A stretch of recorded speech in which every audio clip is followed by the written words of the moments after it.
Welcome back, learners! The Jubilee clock tower was built for Queen Victoria's Golden Jubilee in 1887, although it wasn't finished until 1889. On top of the tower is a time ball mechanism. Before digital or wireless timekeeping, this system was used to precisely mark 1 PM when the ball would drop. Over time, with new technology, use of time balls became obsolete, but in 2014, Margate's ball was restored to celebrate Queen Victoria's birthday and the 125th anniversary of the tower's opening. It is now one of less than 100 time balls in the world, and one of very few that still function. Arlington House is one of the most prominent buildings on the Margate landscape.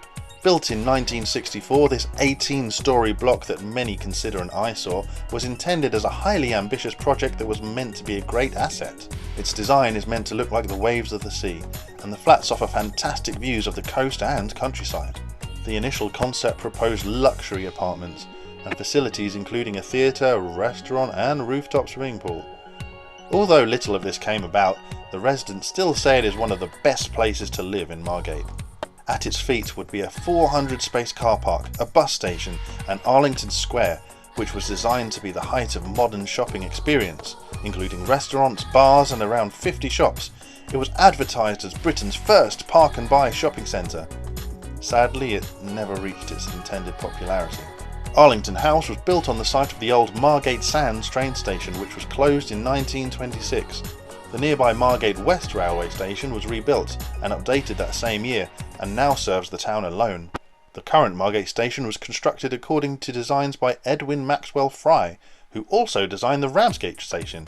Besides than its biggest train stations, Fry's most notable works are the University of Ibadan in Nigeria and much of the city of Chandigarh, the capital of Punjab in India.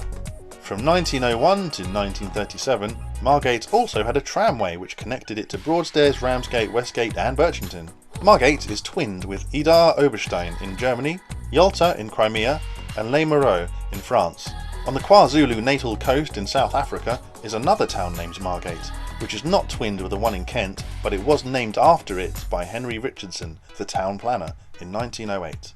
We've seen Margate as a seaside resort and a fishing village, but on a number of occasions it was also a battleground. The Battle of Margate in March 1387 was a naval assault during the 100 Years' War. An invasion fleet consisting of over 300 French and Flemish ships were intercepted by the English and fought off. Not only did the battle prevent further attempts at invasion for a decade, but the English were also pleased to capture several ships carrying over 2 million gallons of wine. On 25th July 1666, another naval battle was fought by the English fleet against the Dutch. The St James' Day battle was part of the Second Anglo-Dutch War, which mainly revolved around control of trade routes. The battle was a decisive victory for the English, and in a moment of desperation the Dutch Admiral de Ruyter exclaimed, "Oh God, how unfortunate I am! Amongst so many thousands of cannonballs, is there not one that would take me?" His son-in-law responded, "Father, what desperate words! If you merely want to die, let us then turn, sail in the midst of our enemies and fight ourselves to death." This idea seemed to snap the Admiral out of it, as he replied, "You don't know what you are talking about. If I did that, all would be lost, but if I can bring myself and these ships safely home, we'll finish the job later." In March 1917, during the First World War, German torpedo boats attacked Margate and Ramsgate. They were able to sink HMS Paragon before they withdrew their assault. During the Second World War, more than 2,700 bombs and shells hit the town, destroying 238 buildings and damaging nearly 9,000 others. In the 1960s, Margate became infamous for gang violence between the Mods and Rockers. Then later, in the 80s, the Mods and Skinheads. In 1964, about 400 Mods and Rockers met on the beach and fought with fists and weapons. 51 arrests were made. The Margate waters have taken their own share of casualties too over the years. In 1850, the steamship Royal Adelaide, which was ferrying refugees from famine in Ireland to London, sank with over 300 people on board. A memorial stands to 9 men of the Friend to All Nations, a boat used for rescue at sea. These 9 were killed during a terrible storm in 1897, which caused massive damage to the promenade, the jetty and the seafront businesses. The statue was erected 2 years later. In 1953, another storm caused extreme damage to the Margate resort.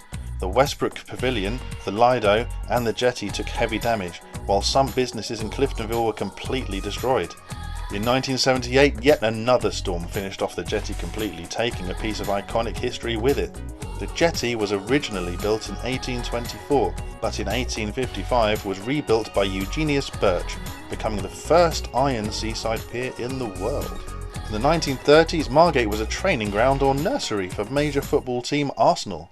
In June 1934, Margate and Arsenal reached an agreement through which Arsenal would loan promising players to Margate for them to get some experience playing competitive matches.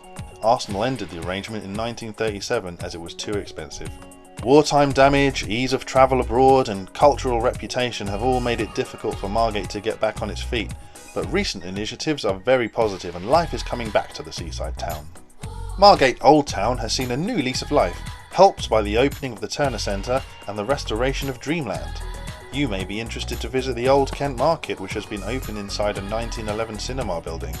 There you will find a London bus has been converted into a cafe, and also what may be the smallest pub in the country, with standing room for 6 customers. An 1899 guidebook said of Merry Margate that if sometimes the fun is a little noisy, perhaps even a trifle vulgar, who, after all, is the worse for it? The word merry, much like in the Robin Hood tales, had a slightly different meaning to the way we use it today. From its early days as a fishing village transformed into a famous tourist attraction, through to today, with its hipster old town opposite the rundown Arlington, Margate seems to have always been a unique place where the British classes mix and enjoy the same things. Sometimes dubbed Shoreditch on Sea, Margate has a promising future ahead, following a fascinating history.